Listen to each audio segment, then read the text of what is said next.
Isa sa pinakamalaking pasabog ngayong 2026 PVL season ang opisyal ng inanunsyo. Ang most decorated player sa kasaysayan ng liga na may 11 championship titles, si Risa Sato, ay magbabalik na. Pero taliwas sa inaasahan ng marami na babalik siya sa Creamline Cool Smashers dahil opisyal na siyang pumirma sa Akari Chargers.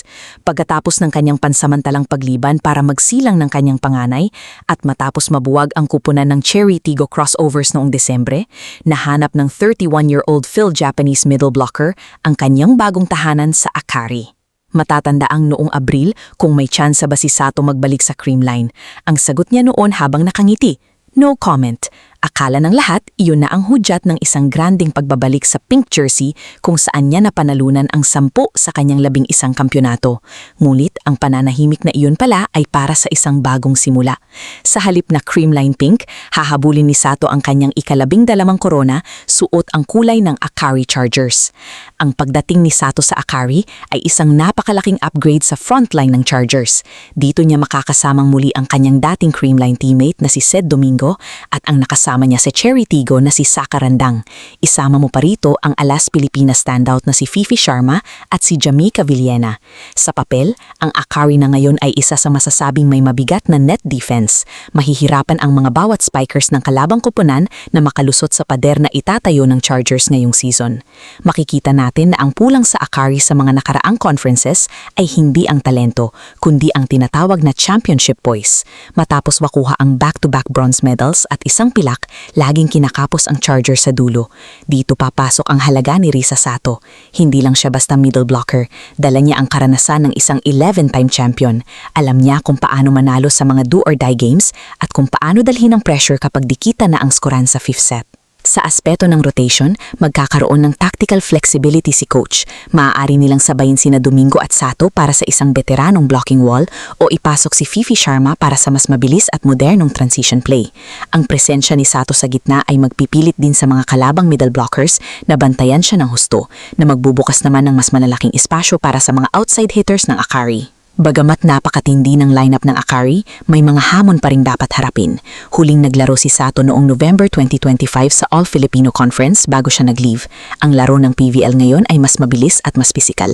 Ang pangunahing tanong ay kung gaano kabilis makakabalik si Sato sa kanyang peak game shape at kung gaano kabilis ang magiging chemistry niya sa mga bagong setters ng Akari.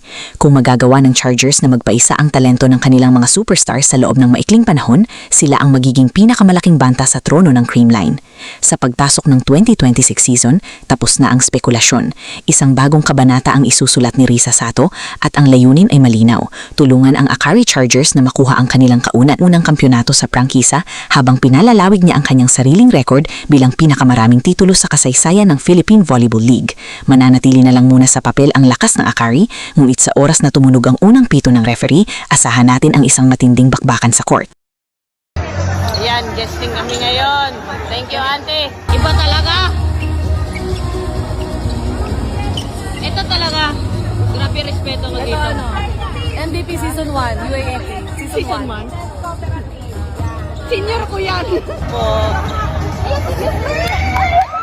Ay, mga boss ko. Behave po ako ngayon dito kasi tingnan mo naman yung katabi ko. Baka ma-shotgun ako.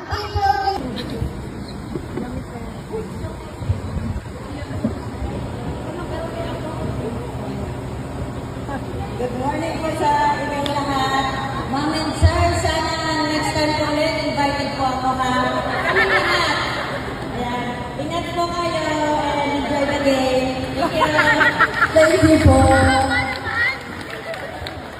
Bagong gising. Turuan ka na.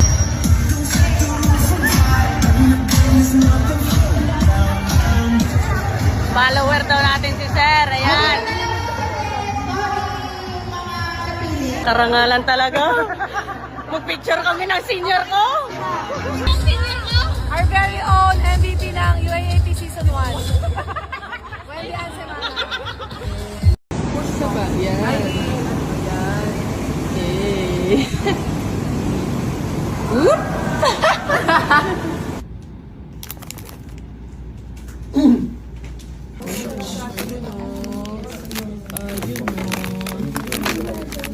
Ay, ano ba bago to?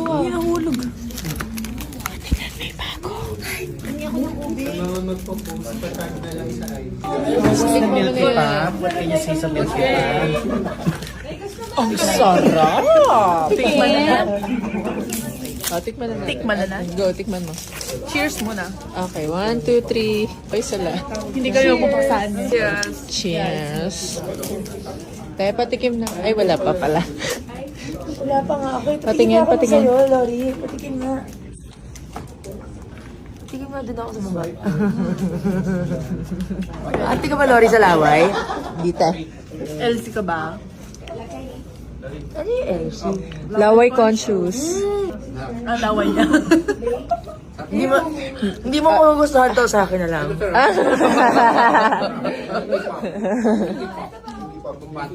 Sa pantikim, parang hindi ko pa nalasahan masyado ah. Nangangalati na.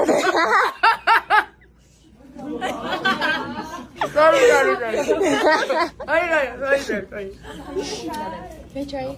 Nagtinikim lang ako pero muntik na kalahati. Ay ka. Sino pa titikim? Titikman mo ba?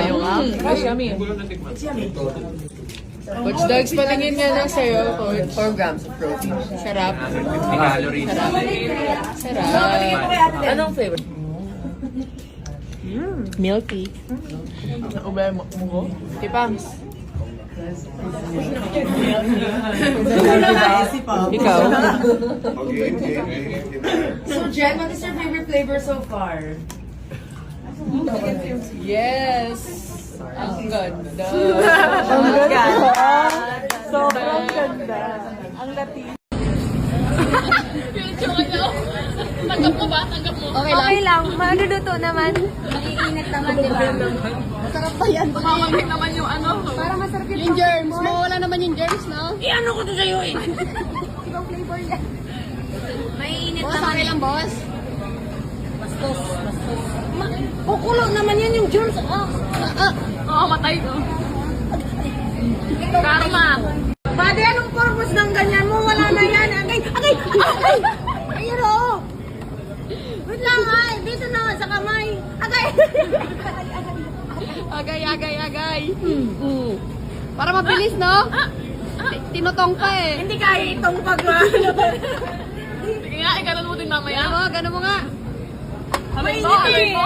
Yan. Wally 101. Gaganti mo siya.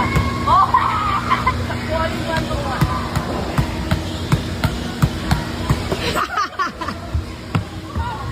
Saan?